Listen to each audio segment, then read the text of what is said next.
On a grey October morning in 2002, the wind blew through the streets of Manhattan with a strange mixture of nostalgia and defiance.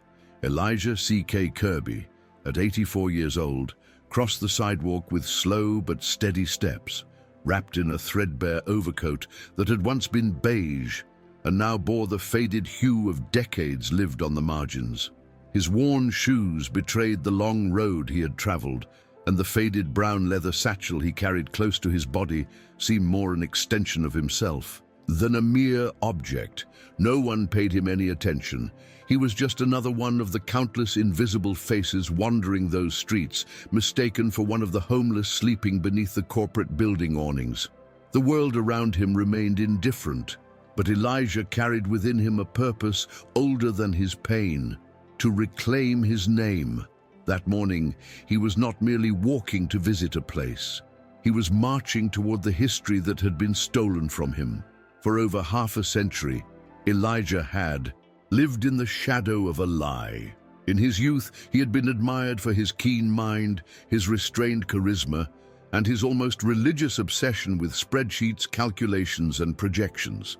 In 1948, at only 30 years old, he and John Williams, his then partner and friend, had launched what would become the seed of Chase Bank. At the time, Elijah lived in a small brownstone in Harlem, where the constant clang of streetcars mingled with the laughter of children and conversations on the sidewalks, almost always interrupted by sirens and suspicious glances. But inside that modest home, he nurtured the bold dream of founding a bank by and for ordinary people, focusing on black communities and workers forgotten by the big institutions. And so he did. He used his savings, convinced local merchants to trust him, and opened the doors of the first office with little more than a desk, a vault inherited from his father, and a hand-painted wooden sign: Kirby and Williams Financial Trust. At first, society looked upon Elijah with the typical suspicion reserved for black men who dared to dream too big. While John Williams, with his perfect white smile and polished manners, fresh out of Princeton, moved easily among investor meetings and lunches with local politicians, Elijah handled the machinery. He reviewed every contract, organized the files, served the first clients with a notebook in his lap and a calculator in hand. His intelligence was practical, his reasoning razor-sharp. Every penny was accounted for, every transaction recorded with near-obsessive rigor. Elijah was the beating heart of that fledgling bank, even if almost no one saw him that way. John had the face, Elijah had the soul, but the city and time tended to value faces more. As the years passed, the institution grew. Operations expanded, the number of employees doubled, then tripled. The old vault gave way to a modern security system, and the wooden sign was replaced by an imposing facade with silver letters. But with growth came chasms. Elijah began to notice subtle changes in the documents he signed: contracts whose clauses had been altered without his consent, important meetings held without his knowledge, evasive glances exchanged between John and the new investors. When he questioned these changes, he was treated like a paranoid man losing his grip. Gradually, documents began to vanish from his desk. His name, once listed alongside John's in internal and external communications, started to be omitted. When he complained for the first time, he received a curt piece of advice: "Better not raise too much dust, Elijah. That's just how things work now." The betrayal did not arrive explosively. It was stealthy, built in silence, with the coldness of someone who had already decided to erase a person from history. Elijah tried to resist. He confronted John, ledger in hand, pointing out the alterations and discrepancies. But the man he once called brother responded with a vacant, almost pitying look, as if Elijah were a foolish old man who didn't understand the game. "You have no legal proof to back this up," John said, sipping his expensive whiskey, surrounded by the Matthews family's lawyers. And it was true. The evidence Elijah possessed held no value in the manipulated system they were now trapped in. It wasn't enough to be right. One had to have power, and that he never had. Days after that confrontation, Elijah received a letter. It contained an official notification announcing his voluntary resignation from the partnership, bearing a forged signature and a notary stamp. He went to the police. They ignored him. He sought lawyers. They laughed. One even had the audacity to say, "A man like you should be proud to have been part of this, even if no one knows." That cut him like a blow to the soul. In a few weeks, Elijah lost everything. He was expelled from his own office, saw his name completely scrubbed from any public document, and watched from the sidewalk as the bank he built made headlines, credited solely to John and the entrepreneurial legacy of the Matthews family.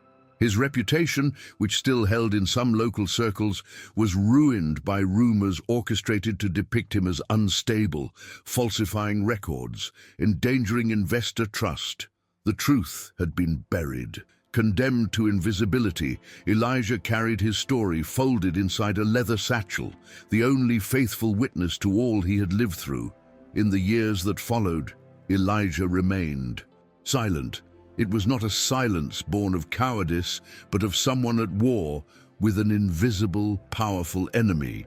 He worked as a freelance accountant for a time, offering his services to small Harlem grocery stores and barbershops, always carrying the briefcase with documents proving who he really was. Sometimes he tried to share his story with a more attentive client or a curious young person who asked why he wrote everything down in yellowed notebooks. But no one took him seriously. He was like a ghost, bound to his own past, living among people who only saw the surface. As age weighed on him, work dwindled, contacts vanished, and Elijah became what the city ignores most, a lonely old man. Yet inside him the flame of justice still burned. He knew he could not die with that story suffocated. That is why, on that October morning, as he looked at his reflection in a store window, Elijah decided it would be the day. He was thinner now. His white beard grew erratically. The wrinkles on his face resembled maps of unacknowledged battles. The Chase Bank branch on Park Avenue lay 23 blocks from his home, but he chose to walk. Every step was an affirmation. He asked for no ride, informed no one. He simply took his satchel, placed inside it the original 1948 ledger, the stamped notes, the founding documents, the records signed by him and John, and set off. There was no rehearsal, no prepared speech, only a certainty guiding his feet, as if propelled by all those years of accumulated humiliation. His story needed to be heard, if only for the last time. Upon entering through the revolving door of the Chase Bank, Elijah felt a slight tremor in his hands, but did not hesitate. The lobby was modern, silent, smelling of reheated coffee and expensive disinfectant. At first, no one in the branch noticed his presence. He walked slowly to the center of the hall, assuming the same posture he had once envisioned for that space, dreaming of a place where any person, regardless of color or background, could be served with respect. He stopped among the rows of ATMs and executive service desks, placed his satchel on the floor, took a deep breath, and spoke clearly, as if he did not need to raise his voice to be heard. "This bank is mine." No one understood at first. A woman exchanging coins glanced sidelong. A young client laughed and nudged his friend. A teller whispered something to the security guard near the entrance. Stephen Miller, the branch security guard, approached with the artificial authority some men adopt when given a uniform and a control function. Tall, heavy-set, with a gaze hardened by decades of whispered instructions and codes, Stephen already imagined the script. Another disturbed old man trying to cause a scene. "Sir, you need to leave now," he said, his hand resting on the holster as if ready to draw. Elijah did not back down. He knelt slowly, as one reverences their own history, opened his satchel, and took out the documents one by one. First, the old, stamped notes embossed with the original seal, then the ledger, with its firm 1948 handwriting. Finally, the signed contracts, intact, bound, bearing seals no longer in use. A strange silence began to spread. as if time itself had stopped to listen. James Temp, the young branch manager, watched everything from his glass-walled office at the back of the hall. 34 years old, well-tailored suit, Italian shoes, and an eternally composed expression, the kind of man shaped to climb the corporate ladder without questioning what lay behind each rung. He was the grandson of one of the Matthews family's former directors and had grown up hearing heroic tales of the bank's founding, always highlighting John Williams's name. Seeing the old man kneeling in the lobby, papers scattered around him, James frowned. His initial instinct matched Stephen's: contain, control, protect order. But when one of the documents fluttered to his feet on a light draft, something inside him hesitated. The yellowed sheet bore his grandfather's signature, alongside a name he had never seen before, Elijah C.K. Kirby. James picked up the document. The handwriting was unmistakably old, the stamps authentic, the date matching the records he knew by heart. This was no lunatic's fabrication. He left his office, approached cautiously, and knelt beside Elijah, looking into the old man's eyes for the first time. "Where did you get this?" he asked, not with arrogance or mockery, but with genuine raw curiosity. Elijah replied without anger, without haste, "I didn't get it, I wrote it." The answer seemed to shatter something within James. For the first time, he realized his entire career might rest on a lie. He glanced around and saw every eye in the branch fixed on that moment. The laughter had ceased.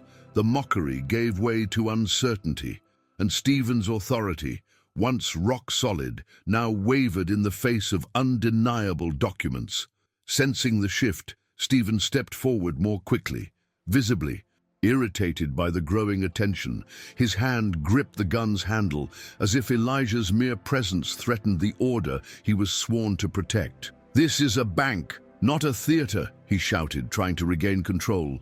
But no one answered, neither clients nor staff. All watched in silence, caught between curiosity and discomfort.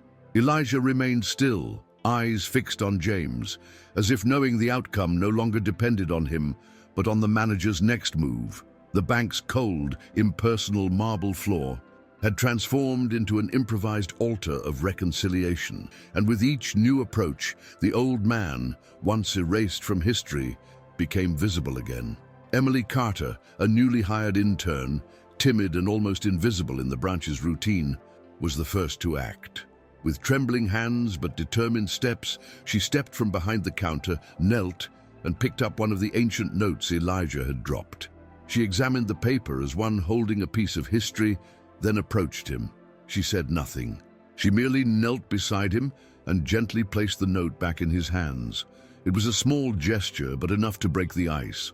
One by one, other employees followed. Analysts, tellers, receptionists, even those who had laughed moments before. Each took a document, studied it, and returned it to Elijah as if apologizing for decades of silence. The lobby floor, once neutral, now bore witness to a rare truth. James watched, throat tight. He was not an emotional man.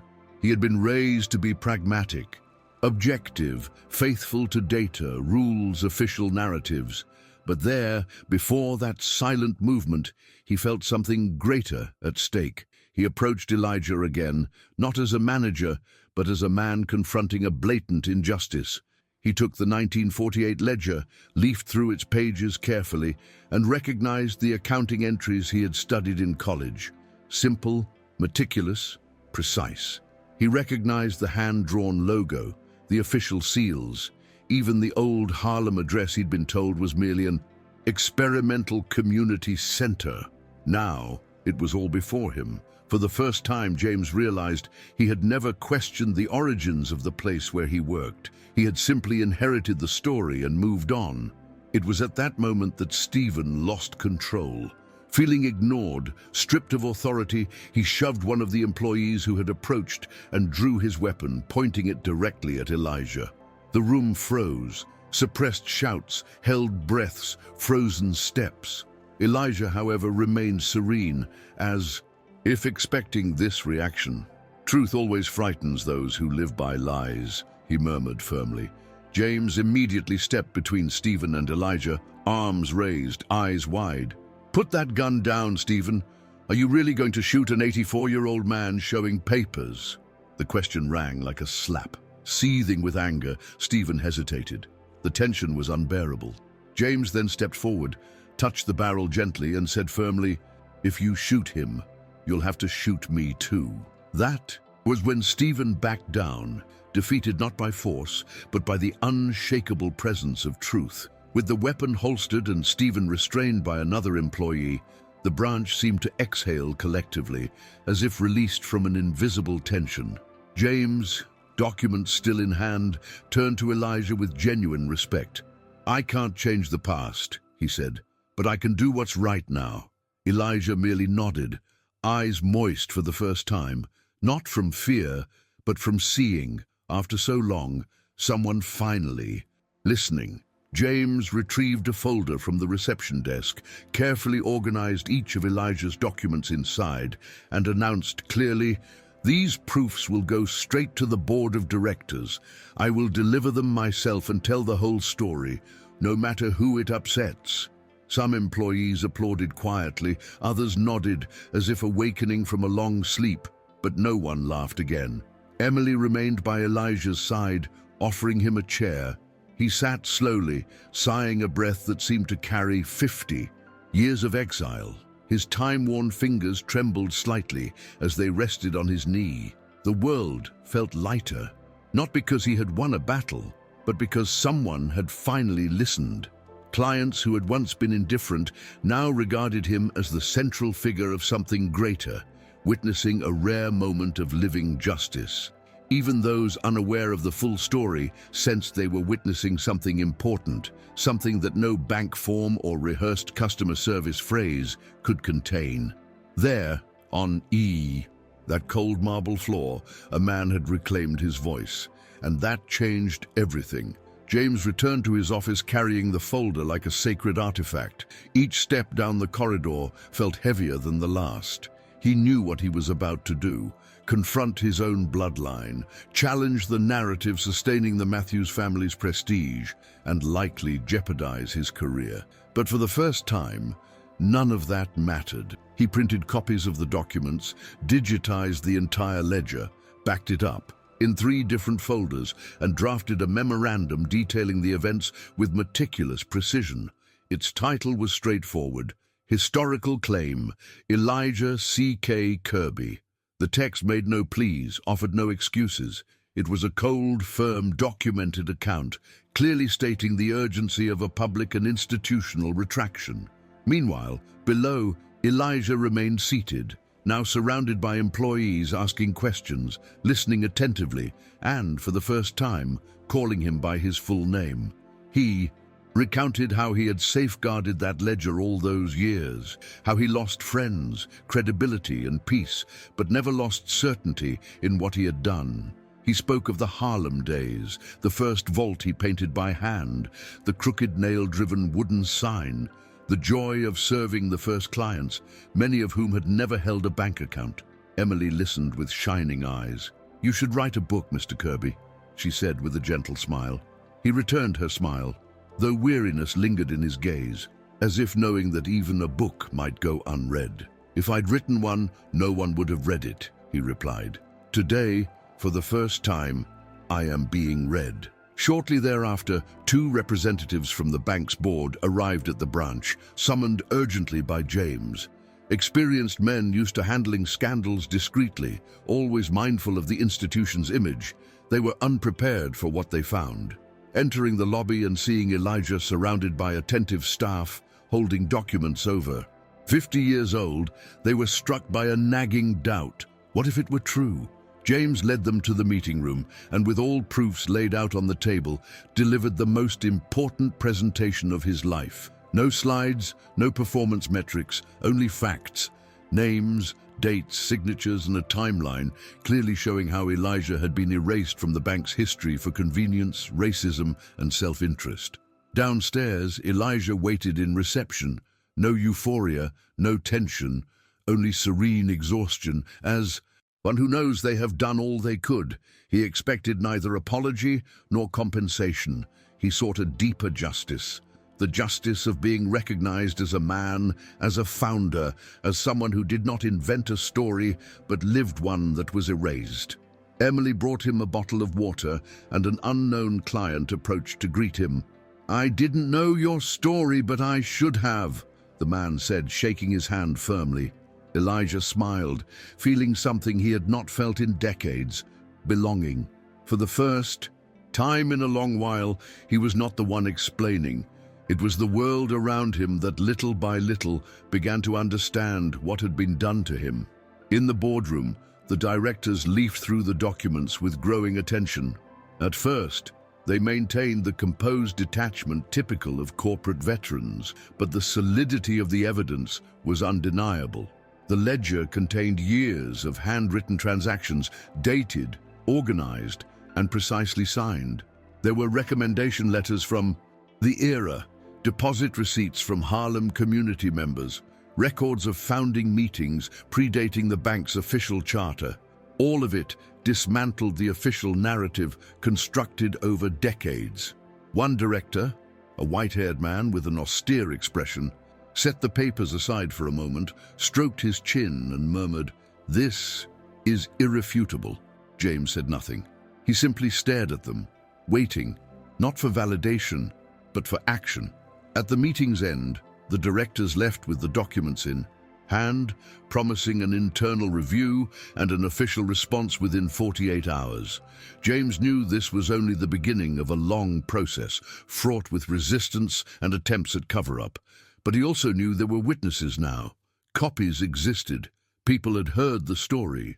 It was no longer possible to pretend Elijah had never existed. Descending back to the lobby, James found the old man still seated, talking quietly with a group of employees, some listening silently, others asking questions. It was like a live history lesson given by the very person whose chapter had been ripped from the books. James approached, extended his hand and said with respect, "Mr. Kirby, you will be heard. That I promise." Elijah shook his hand firmly, responding not with words, but with a gaze that pierced the soul, one that carried all that had been denied and all that could still be reborn. That afternoon, after the branch returned to its routine, Elijah walked out the same door he had entered. There was no escort, no press, no cheering crowds, but something had changed. His steps, once weary, now carried a different weight, not of weakness, but of presence. He strolled slowly down the familiar streets, satchel slung over his shoulder, now feeling lighter, not because of its contents, but because part of his invisible burden had been shared. For the first time, he was not the sole keeper of his truth. It had been witnessed, seen, felt, and that was enough to transform silence into an echo. He returned to his small Harlem apartment in an old building whose peeling walls muffled the city's sounds.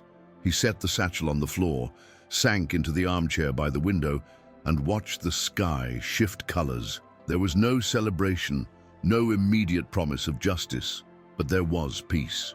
He picked up one of the pamphlets he'd written in the 1940s to promote the bank and smiled at the crooked printed phrase, "Trust is our strongest currency." That had never ceased to be true, even when the world tried to convince him otherwise. Trust in oneself, in one's history, in one's worth. Trust that one day someone would listen. And on that day, someone did. 2 days later, James received the board's reply. A formal email, signed by the board chairman, summoned an extraordinary meeting to discuss the Elijah C.K. Kirby case. But what caught James's eye was the final paragraph, the recommendation that Elijah be invited to participate as an interested party. This was unprecedented. No non-executive had ever been called to such a deliberation, let alone a man who, officially, never existed in the bank's founding. James printed the invitation, and that same night went to Elijah's door in Harlem. The old man opened it cautiously. When he saw the envelope, his eyes narrowed as though seeing far into the future. He read it slowly, in silence, then simply nodded. He did not say yes. He said only, "It's the least they could do." The following week, Elijah donned his only suit, the one he wore to court decades earlier when fighting to reclaim his name. The fabric was worn, but clean. Emily arrived by taxi, paid for by James. Upon reaching the bank's headquarters, they were met by a group of nervous executives avoiding eye contact. The meeting took place in a spacious room with a mahogany table and upholstered chairs. Elijah sat at the head, documents spread before him. He made no speech. He simply answered questions one by one with firmness, patience, and crystal-clear memory. He cited names, dates, contracts, pointed out contradictions in the bank's records, showed receipts signed by investors omitted from the official founding report. It was a massacre of truths. No one dared interrupt. There, before the elite he helped build, Elijah spoke, and everyone listened. At the meeting's end, the silence was almost reverent. The board chairman, a man of measured speech and rigid posture who had remained silent until then, took the floor. "Mr. Kirby," he began, voice slightly choked, "this institution owes you a moral debt it can never fully repay, but we will do everything in our power to acknowledge what was denied for so long." Elijah did not smile or offer thanks. He simply met the man's gaze and replied, "I did not come seeking revenge. I came seeking truth." That was the last sentence uttered before adjournment. When Elijah stood, the board members rose as well. Not out of protocol, but out of respect. Some applauded, quietly. Others merely inclined their heads. All, without exception, understood they were witnessing a historic moment. I'd love to hear what you think so far. Comment below. What struck you most about this turn of events? Let's discuss in the comments. In the days that followed, the bank issued an official statement recognizing Elijah C.K. Kirby as a legitimate co-founder. The note, published in newspapers, social media, and on the company's website, included photos of the documents, excerpts from the ledger, and a public apology for the historical erasure. A ceremony was organized at the central branch, the very place where it all happened, with members of the community, the press, and former clients who remembered Elijah from earlier times. Emily presented the event with restrained emotion, while James led the ceremony alongside the board. When Elijah was called to the stage, clutching the same leather satchel now resembling a trophy of resilience, he received a standing ovation, not as a fictional hero, but as the true architect of an idea that endured time, lies, and silence. After the ceremony, as photographers documented the moment and people formed a line to greet him, Elijah sat for a moment in a chair at the side of the stage, not out of physical fatigue, but from an emotional release that finally allowed him to breathe. Emily approached with a glass of water and stood silently beside him, knowing words would be superfluous. Around them, former clients, longtime friends, and even young employees who had only recently learned of him came forward to share their own memories. Some brought copies of the official statement, asking him to sign, as if preserving with his handwriting a truth almost lost forever. And Elijah signed each with the same firmness of someone who always knew this day would come, even in his darkest doubts. Not long after, 2 board representatives arrived at the branch, summoned urgently by James. Experienced men accustomed to handling scandals discreetly, always mindful of the institution's image, they were unprepared for what they found. Entering the lobby and seeing Elijah surrounded by attentive staff, holding documents over 50 years old, they were struck by a nagging doubt. What if it were true? James led them to the meeting room and, with all proofs laid out on the table, delivered the most important presentation of his life. No slides, no performance metrics, only facts, names, dates, signatures, and a timeline, clearly showing how Elijah had been erased from the bank's history for convenience, racism, and self-interest. Meanwhile, Elijah waited in the reception area. No euphoria, no tension, only serene exhaustion, as one who knows they have done all they could. He expected neither apology nor compensation. He sought a deeper justice, the justice of being recognized as a man, as a founder, as someone who did not invent a story, but lived one that was erased. Emily brought him a bottle of water, and an unknown client approached to greet him. "I didn't know your story, but I should have," the man said, shaking his hand firmly. Elijah smiled, feeling something he had not felt in decades: belonging. For the first time in a long while, he was not the one explaining. It was the world around him that little by little began to understand what had been done to him. In the boardroom, the directors leafed through the documents with growing attention. At first, they maintained the composed detachment, typical of corporate veterans, but the solidity of the evidence was undeniable. The ledger contained years of handwritten transactions, dated, organized, and precisely signed. There were recommendation letters from the era, deposit receipts from Harlem community members, records of founding meetings predating the bank's official charter. All of it dismantled the official narrative constructed over decades. One director, a white-haired man with an austere expression, set the papers aside for a moment, stroked his chin, and murmured, "This is irrefutable." James said nothing. He simply stared at them, waiting, not for validation, but for action. At the meeting's end, the directors left with the documents in hand, promising an internal review and an official response within 48 hours. James knew this was only the beginning of a long process, fraught with resistance and attempts at cover-up. But he also knew there were witnesses now. Copies existed. People had heard the story. It was no longer possible to pretend Elijah had never existed. Descending back to the lobby, James found the old man still seated, talking quietly with a group of employees, some listening silently, others asking questions.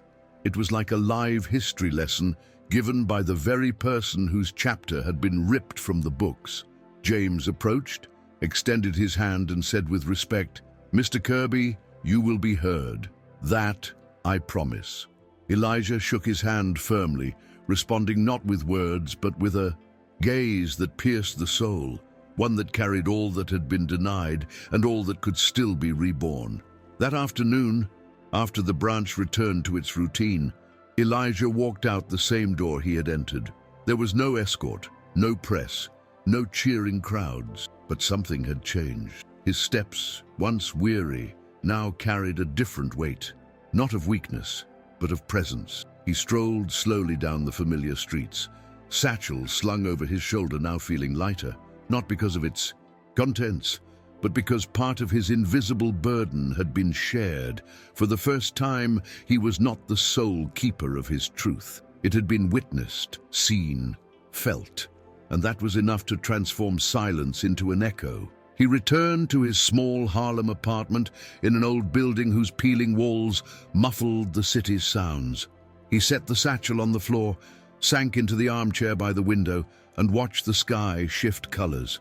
There was no celebration, no immediate promise of justice, but there was peace. He picked up one of the pamphlets he'd written in the 1940s to promote the bank and smiled at the crooked printed phrase, "Trust is our strongest currency." That had never ceased to be true, even when the world tried to convince him otherwise. Trust in oneself, in one's history, in one's worth. Trust that one day someone would listen, and on that day, someone did. 2 days later, James received the board's reply. A formal email signed by the board chairman summoned an extraordinary meeting to discuss the Elijah C.K. Kirby case. But what caught James's eye was the final paragraph, the recommendation that Elijah be invited to participate as an interested party. This was unprecedented. No non-executive had ever been called to such a deliberation, let alone a man who, officially, never existed in the bank's founding. James printed the invitation, and that same night went to Elijah's door in Harlem. The old man opened it cautiously. When he saw the envelope, his eyes narrowed as though seeing far into the future. He read it slowly, in silence, then simply nodded. He did not say yes. He said only, "It's the least they could do." The following week, Elijah donned his only suit, the one he wore to court decades earlier when fighting to reclaim his name. The fabric was worn but clean. Emily arrived by taxi, paid for by James. Upon reaching the bank's headquarters, they were met by a group of nervous executives avoiding eye contact. The meeting took place in a spacious room with a mahogany table and upholstered chairs. Elijah sat at the head, documents spread before him. He made no speech. He simply answered questions, one by one, with firmness, patience, and crystal-clear memory. He cited names, dates, contracts, pointed out contradictions in the bank's records, showed receipts signed by investors omitted from the official founding report. It was a massacre of truths. No one dared interrupt. There, before the elite he helped build, Elijah spoke, and everyone listened. At the meeting's end, the silence was almost reverent.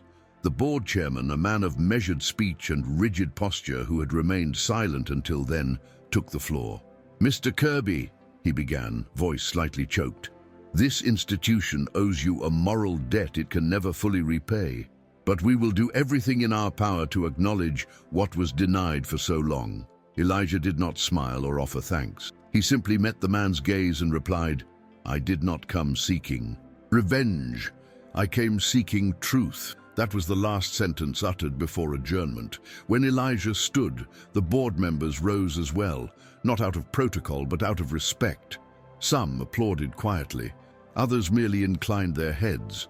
All, without exception, understood they were witnessing a historic moment. In the days that followed, the bank issued an official statement recognizing Elijah C.K. Kirby as a legitimate co-founder. The note, published in newspapers, social media, and on the company's website, included photos of the documents, excerpts from the ledger, and a public apology for the historical erasure.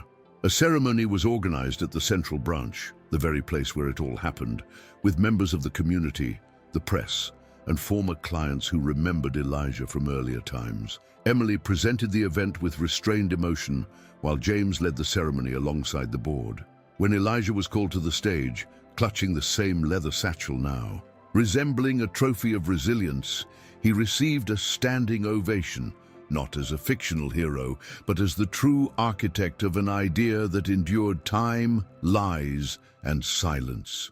After the ceremony, as photographers documented the moment and people formed a line to greet him, Elijah sat for a moment in a chair at the side of the stage, not out of physical fatigue, but from an emotional release that finally allowed him to breathe. Emily approached with a glass of water and stood silently beside him, knowing words would be superfluous. Around them, former clients, longtime friends, and even young employees who had only recently learned of him came forward to share their own memories.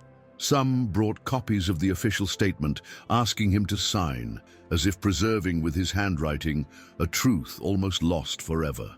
And Elijah signed each with the same firmness of someone who always knew this day would come, even in his darkest doubts. In the following days, the story of Elijah C.K. Kirby spread rapidly. Major newspapers ran detailed reports on the case. Television programs invited him for interviews, and on social media, his name became a symbol of resilience and justice. Many wondered how someone could have been erased so thoroughly for so long. Others felt inspired that even after decades of silence, truth could still prevail. But for Elijah, all the attention held little allure. He did not crave the spotlight or speaking engagements. He continued living in his modest apartment, walking the same streets, greeting neighbors discreetly. What drove him was not belated fame, but the simple fact that he could now walk as himself. Still, there was something new in his days. Children in the neighborhood began calling him Mr. Founder. Old merchants recognized him in newspaper photos and shared their memories of his visits, cane in hand, ledger in lap, patiently explaining how a bank account worked. Some recalled that he had helped them open their first accounts. He listened, without pride, Each recovered memory was like a brick replaced in the wall of truth, a fragment of himself restored. Sometimes he sat on a park bench with the ledger on his lap, as if reunited with an old friend. When someone asked about the weathered notebook, he recounted the story, not as complaint or accusation, but as something that could no longer be forgotten. Universities began reaching out to record his story officially. A professor of African American history from NYU came to his home, with a recorder and notebook, listening for hours as he described every detail of the bank's founding, the obstacles, conversations with merchants, candlelit document signings before electricity came to the first office. His memory was an archive the world had tried to delete, yet he kept it intact, word for word, number for number.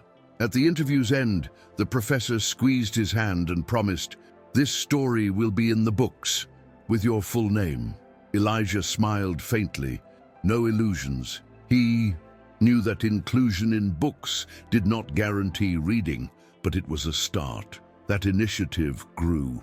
A group of students launched a digital project called The Invisible Founder to document the trajectories of Black entrepreneurs erased from American business history.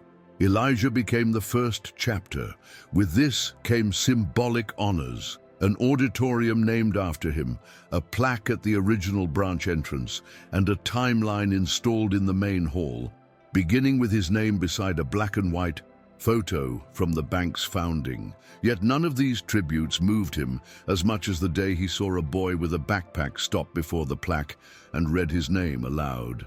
The child turned to his mother and asked, "Was this the first owner of the bank?" She replied, "Yes, and he never gave up." Elijah, seated on a nearby bench, bowed his head and smiled. In that moment, everything made sense. Despite all the late recognition, Elijah remained, above all, a simple man. He declined offers to move into larger apartments, rejected invitations to star in banquet campaigns, and refused any symbolic board positions. "I'm not a mascot. I'm the story," he would say firmly. To him, occupying spaces as a token without real autonomy was another form of erasure. He preferred his Harlem routine, waking early, making his own coffee, jotting thoughts in old notebooks as always. What he valued most now was being called by his name, not the crazy old bank guy, but Mr. Kirby, with respect and reverence. One Sunday, while shopping at the neighborhood grocery, a young clerk recognized him and asked for a photo. He agreed kindly, but before smiling for the camera, he said, "Do you know why you want this photo?" The clerk hesitated. Elijah continued, "Because now I exist. We only photograph what we don't want to forget." She smiled, moved, and took the photo carefully. Later, she posted it online with the caption, "Met a man who beat erasure today." The post went viral, hundreds calling him an example of resistance. But for Elijah, it was never about popularity. It was about reconstruction. Each person who heard his story became a guardian of a piece of it. And bit by bit, his life, once forced into oblivion, reclaimed its place in the world, not as legend, but as truth. Months later, investigative journalist Helena Vasquez decided to produce a documentary on the case. Unlike sensationalist journalism, she wanted to show not only the bank's founding, but the psychological, social, and human impact of Elijah's erasure. She spent weeks interviewing his past associates, former employees, longtime Harlem residents, and even John Williams's family, who now lived in shame over the name they once celebrated. Each testimony unearthed more buried truths, not just about the bank, but about a whole system that preferred erasure over admission. Elijah, initially reluctant, agreed to participate. He felt he was no longer alone. A network of people was helping stitch his story back together. During filming, one scene stood out. Helena asked Elijah to return to the address of the bank's first headquarters. The building, now a laundromat, still had its original arched windows, darkened wood floors, and walls that seemed to hold memories. Elijah entered slowly, ran his hand along the walls, and knelt where his desk once stood. There, before the cameras, eyes closed, he murmured, This is where it all began. I need nothing more. The scene closed the documentary. When it premiered at a local festival, the audience rose to their feet, not in exaggerated display, but out of respect. For the first time, a nation began to see not just Elijah, but all those erased from history, and who now were being seen again. The documentary's impact was immediate. Schools integrated Elijah's story into contemporary history and racial justice curricula. Teachers organized discussions on historical erasure of black figures in business and institutions. In one high school, a student exclaimed after watching the film, "If he could found a bank, I can found anything I want." That phrase spread on t-shirts, wall graffiti, social media captions. Elijah had become a symbol not only of reparation, but of possibility. And although he disliked the spotlight, he understood the power of representation. He allowed himself to be photographed, recorded, and interviewed, not for vanity, but because now his story belonged to all. Still, he kept his modest routine, frequenting the same barbershop, buying bread at the same corner bakery, sitting on the same park benches, as if nothing had changed. A reporter once asked if he found it odd to be treated like a legend while living as an ordinary man. Elijah replied calmly, "Legends are what others invent. I'm just what's left of myself." That phrase went viral. Mural art, social project t-shirts, a tattoo on an artist who grew up hearing his story. But for Elijah, what mattered was that when people said his name aloud, no one looked at him with suspicion. They said Kirby with respect, weight, and truth. On a rainy October morning, exactly 20 years after he entered the Chase branch and declared, "This bank is mine," Elijah woke earlier than usual. He made his coffee, smoothed the sheets, and donned his suit, the same worn suit he insisted on keeping clean and pressed. He sensed something different that day, as if a cycle were closing. He sat in the armchair by the window, with the ledger on his lap and the TV on low. Outside, the city's rhythm continued, but inside the apartment was a rare, almost solemn quiet. Elijah opened the notebook to the first page and gazed at his decades-old handwriting as one finding the boy he once was. A few hours later, James arrived unannounced, carrying 2 coffees and an envelope. "I met with the new board president this morning," he said, handing over the envelope. Inside was a formal proposal, the creation of the Elijah C.K. Kirby Institute, dedicated to training young black people in finance and entrepreneurship, fully funded by the bank, but guaranteed autonomy in its charter. "It's how we found you can keep opening doors even when you're not here," James explained. Elijah read every line carefully, placed the envelope on the table, and fell silent for minutes. Then he stood, looked out the window, and said, "So now it's for real." James nodded, and in that moment, without fanfare or audience, Elijah understood his story was no longer an exception. It was a seed. In the months that followed, the Elijah C.K. Kirby Institute came to life in a restored building in Harlem, just blocks from where it all began. It quickly became a reference point. Young people from various neighborhoods enrolled in its courses, workshops, and mentorship programs. The Institute's philosophy was clear: educate with purpose, teach with truth, and remember with dignity. The first classrooms bore the names of those erased from the country's economic history, small tributes that extended Elijah's mission beyond himself. He visited whenever possible, walking the corridors, sitting with students, asking questions. He was no mere figurehead, he was an active presence. On one visit, a student approached and said, "I don't know who I'd be today if I hadn't heard your story." Elijah replied plainly, "You'd be you, but now you know where you come from, and that changes everything." Over time, the Institute gained international recognition. Civil rights organizations, foreign universities, and even overseas banks sought partnerships. But Elijah kept everything grounded. He declined proposals that would turn his story into a commodity. "History isn't for sale," he always said. His focus remained on ensuring that young people learn not just to move money, but to value their own existence. "No one can take from you who you are," he repeated in almost every lecture.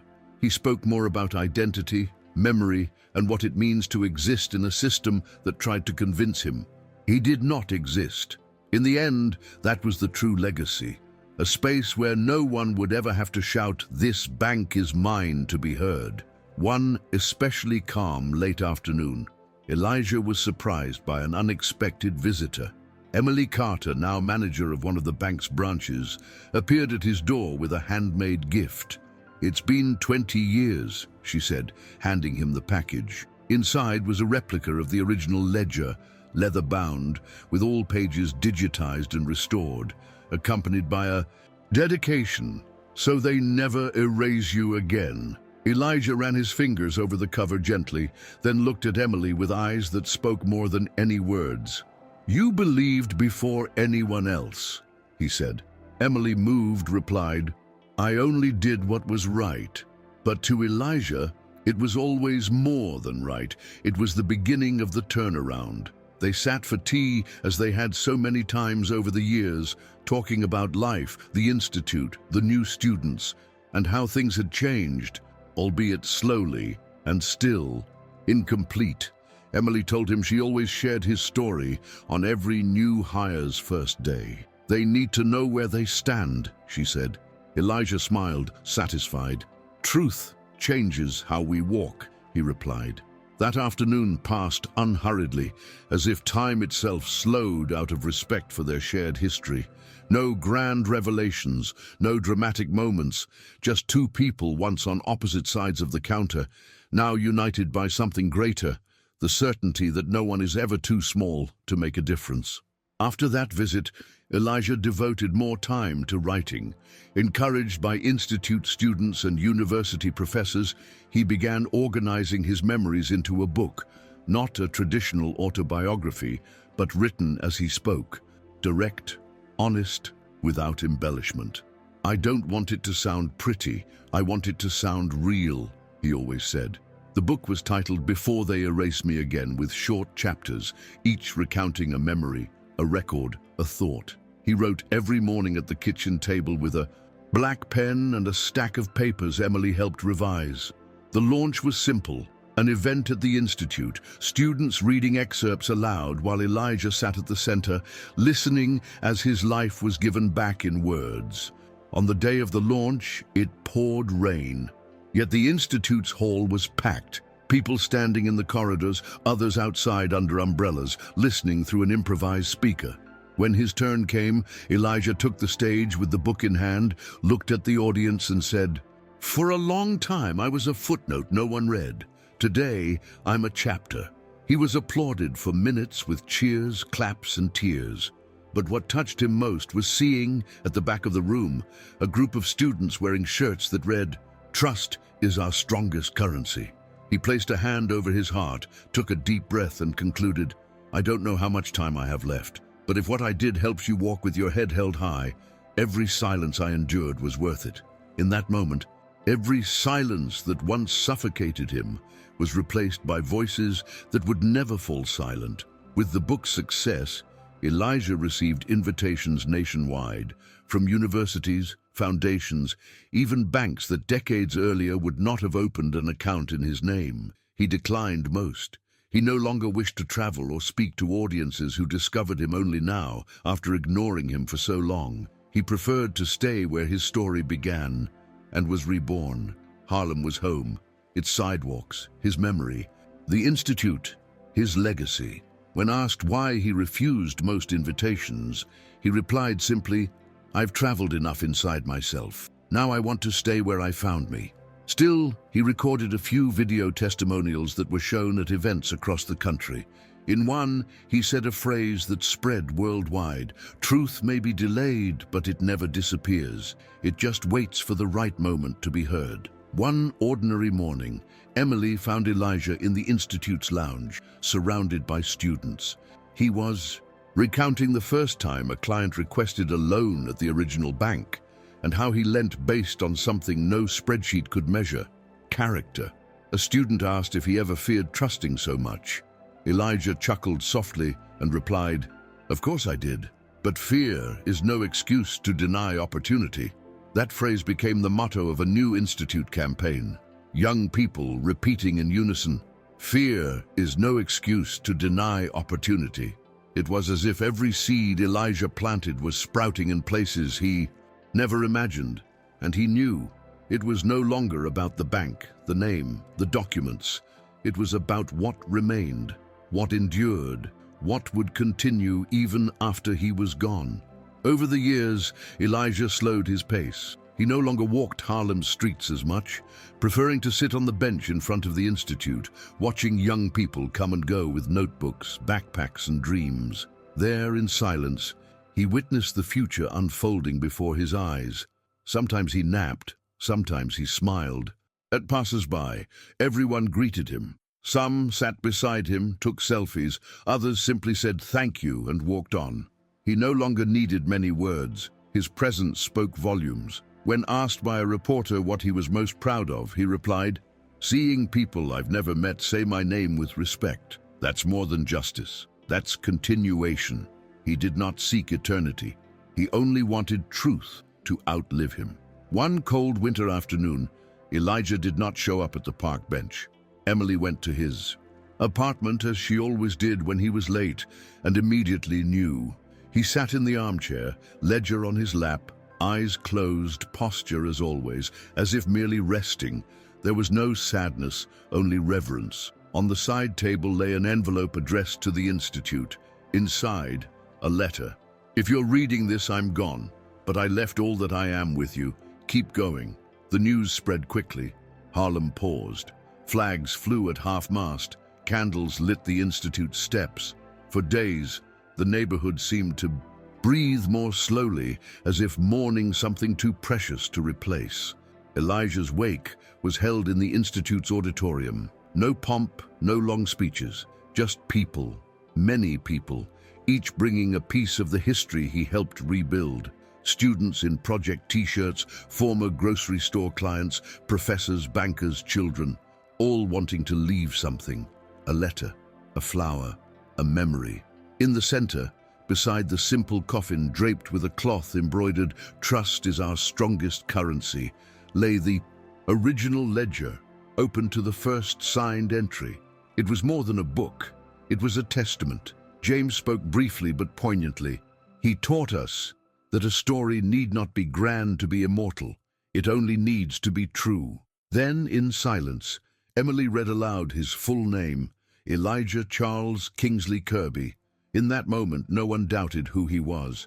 After the burial, the Institute declared 3 days of official mourning, but the true tribute was in gestures, each student studying harder, each teacher adding lessons on historical erasure, each young entrepreneur recalling Elijah when filling out business formation forms. Perhaps the most symbolic tribute was a spontaneous social media movement.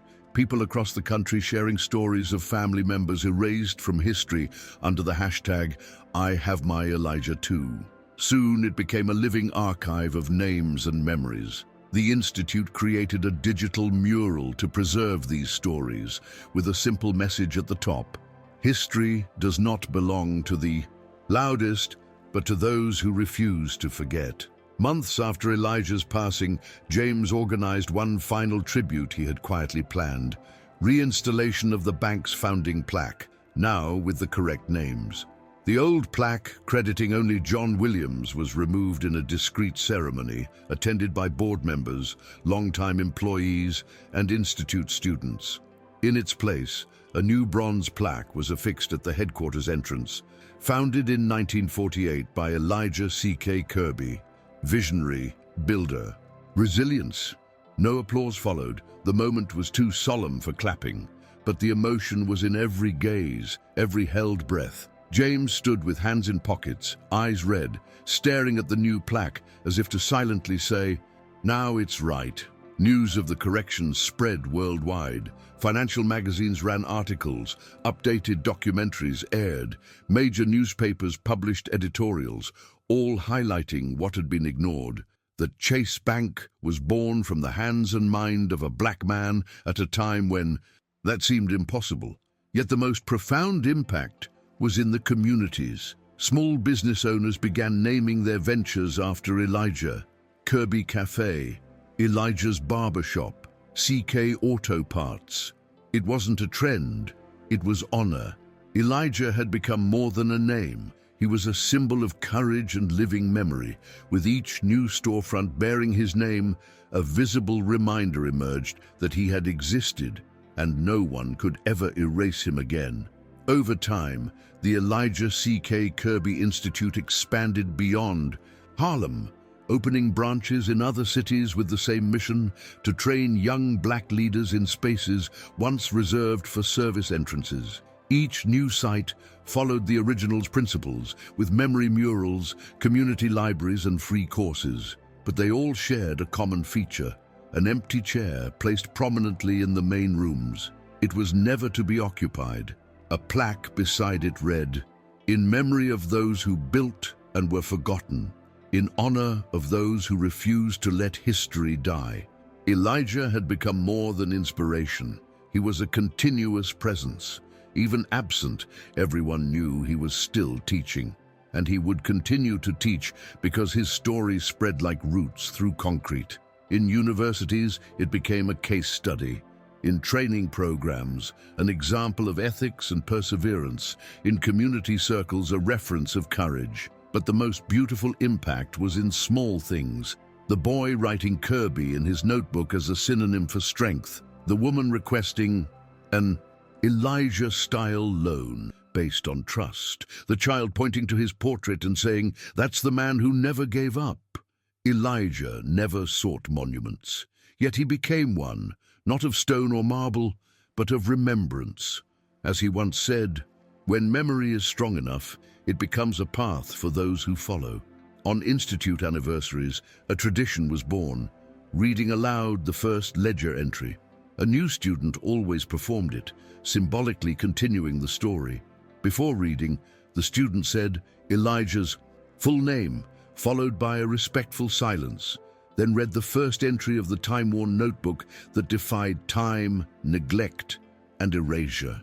Each year, new generations heard the story as legend, yet knew it was real, more real than any number engraved on a bank wall. With each reading, a new bond formed, keeping Elijah alive, page by page, voice by voice. At one such ceremony, a 12-year-old girl read the entry with such pride, she moved even the oldest attendees to tears.